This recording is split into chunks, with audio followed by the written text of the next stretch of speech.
Everyone, so finally અત્યારે અમે લોકો આવી ગયા છીએ ગાર્ડન વિડીયો શૂટ કરવા માટે, પ્રમોશન વિડીયો શૂટ કરવા માટે આવ્યા હતા. અને ગ્રાઉન્ડ જુઓ તમે, ગાર્ડન, ગ્રાઉન્ડ નહીં, સોરી. ડેઈલી રનિંગ કરતા હોય ને એટલે ગ્રાઉન્ડ યાદ આવી જાય. ગ્રાઉન્ડ નથી, ગાર્ડન છે ને, ખૂબ જ સરસ મજાનું ગ્રાઉન્ડ નહીં, ગાર્ડન.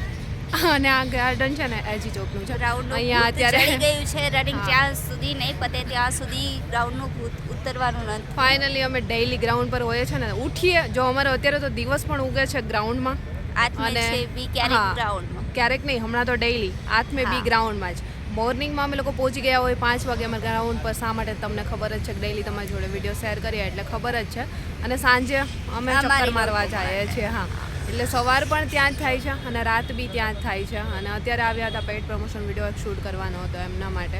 તો ફાઇનલી એ બધું, હા, એ બી શૂટ થઈ ગયો છે. અને હવે જઈશું, નીકળી જાશું ગ્રાઉન્ડે રનિંગ કરવા માટે. યસ, હવે જઈશું ગ્રાઉન્ડ. અને જો સામે ઓલા છોકરા પોલીસની તૈયારી કરે છે, આટલા નાના છોકરા રનિંગ કરે છે, એ બી એટલું વ્યવસ્થિત કે જાણે પોલીસની તૈયારી કરતા.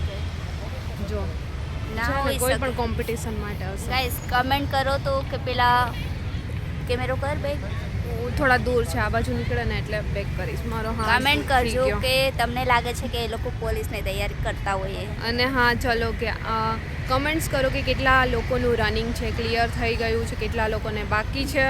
અને બાકી છે તો ગર્લ્સ છે કઈ જગ્યાએ વારો આવ્યો છે, અને બોયઝ જોઈ રહ્યા છો તો કમ્પ્લીટ થઈ ગયું છે, શું છે કઈ રીતે. ચલો કમેન્ટ સેક્શનમાં કમેન્ટ્સ કરજો કેવી તૈયારીઓ ચાલે છે. અને ઘણા લોકો કમેન્ટ્સ કરે છે કે રાજકોટની અંદર અમારો આ દિવસે વારો છે, અમે આવવાના છીએ, મળવાના છીએ. યશ, અગાઉ મેસેજ કરી દેજો, ત્યાં અમે લોકો હશું તમને લોકોને ચોક્કસ મળીશું. અને ઘણા લોકો કમેન્ટ્સ કરે છે કે તમારું ગ્રાઉન્ડ ક્યારે છે. 29, તમને ખબર જ છે ઓલરેડી 29. હા, તો જે બી ગર્લ્સ અત્યારે મેસેજ કરે છે કે 29ના અમારું ગ્રાઉન્ડ છે, તમારી જોડે દોડવું છે. ટાઈમિંગ કહો કયા ટાઈમે આવ્યો. અત્યારે અમારું કોઈ ફિક્સ નથી કે ગ્રાઉન્ડ કયા ટાઈમે અમે લોકો આવીશું. જ્યારે બી આવીશું ત્યારે તમે લોકો ત્યાં હશો તો અમે તમને ચોક્કસ મળીશું અમદાવાદની અંદર. તો અત્યારે ફૂલ તૈયારી અમારી બી થઈ ગઈ છે અને મળીશું 1 વીકની અંદર. હવે તો વીક બી ન કહેવાય. અને આઈ હોપ કે ડેઈલી અમે વિડીયો તો તમારી જોડે શેર કરીએ છીએ ને તમે જુઓ છો. અત્યારે સૌથી મોટા રિપોર્ટ તમને મળતા જ હશે. દરેક જગ્યાએ સોશિયલ મીડિયામાં વિડીયો અત્યારે દેખાય છે રનિંગના, અને સૌથી વધારે ફેલ થવાનો આંકડો સામે આવે છે તો બધાને ડર લાગે છે. બટ હકીકત એવું નથી. આજે જ્યારે વિડીયો શૂટ કરવા ગયા અને જે રિપોર્ટ મળ્યો હતો એમાં સૌથી વધારે પાસ બી થતા હતા અને છેલ્લે સૌથી વધારે ફેલ પણ થયા છે, કેમ કે પવન વધારે હતો અને થોડું વાતાવરણ ચેન્જ થઈ ગયું એટલા માટે. અને પહેલાં જ્યારે દોડાવ્યા ત્યારે છે 250 ગર્લ્સમાંથી 135 સમથિંગ, 200માંથી 122 સમથિંગ એવા બી પાસ થયા છે. એવું નથી કે ફેલ જ થાય છે, પાસ પણ થાય છે. તો મગજમાં એવું હોય કે ગર્લ્સ વધારે ફેલ થાય છે તો આવું કાઢી નાખજો, એવું કંઈ છે નહીં. તમે પણ ગ્રાઉન્ડ જઈને પ્રેક્ટિસ કરેલી હશે ને તો આરામથી ક્લિયર કરી શકશો. એ પ્રેક્ટિસ પછી નોર્મલી કેટલા દિવસની છે, પ્રોપર રનિંગ કર્યું છે તો આરામથી તમે બી કરી શકશો. અને કાલે જે લોકોને ગ્રાઉન્ડ છે એમને ઓલ ધ બેસ્ટ. પાસ કરીને આવજો અને કમેન્ટ કરજો કે અમે ગ્રાઉન્ડ પાસ કરીને આવ્યા છીએ. ત્યાં આપીએ જ મને હાથમાં. અને હા, શું કહેતી હતી, હાઇટ માટે જે લોકો કહે છે ને, હાઇટ માટે કે હાઇટનું શું છે, કેવી રીતે ચલાવે છે. જો હાઇટમાં કેવું છે કે મેં ત્યાં તપાસ કરીને કે હાઇટમાં કેવી રીતે છે, કેટલું ચલાવી લે છે. જો 154 હાઇટની અરાઉન્ડ તમારું છે તો અમુક થોડું આગળ પાછળ હોય કે 55માં થોડી ઘટતી હોય, 155માં 154 અરાઉન્ડ છે તો ચલાવી લે છે. એમના માટે અપીલ કરવાની હોય છે.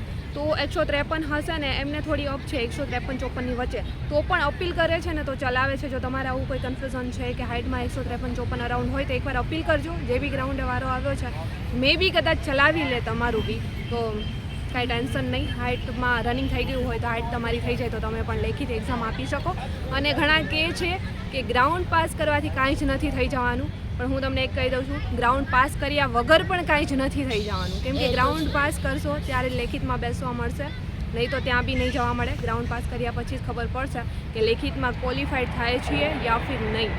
સો જે લોકો કહે છે ને ગ્રાઉન્ડ પાસ કરીને આવ્યા શું નવાઈ છે, એમાં કંઈ થઈ નથી જવાનું. ગ્રાઉન્ડ પાસ નહીં બી કરો તો બી કંઈ નહીં થઈ જાય. એટલે પહેલાં તો કરવું જ પડશે, ત્યારે જઈને આગળ ચાન્સ મળશે.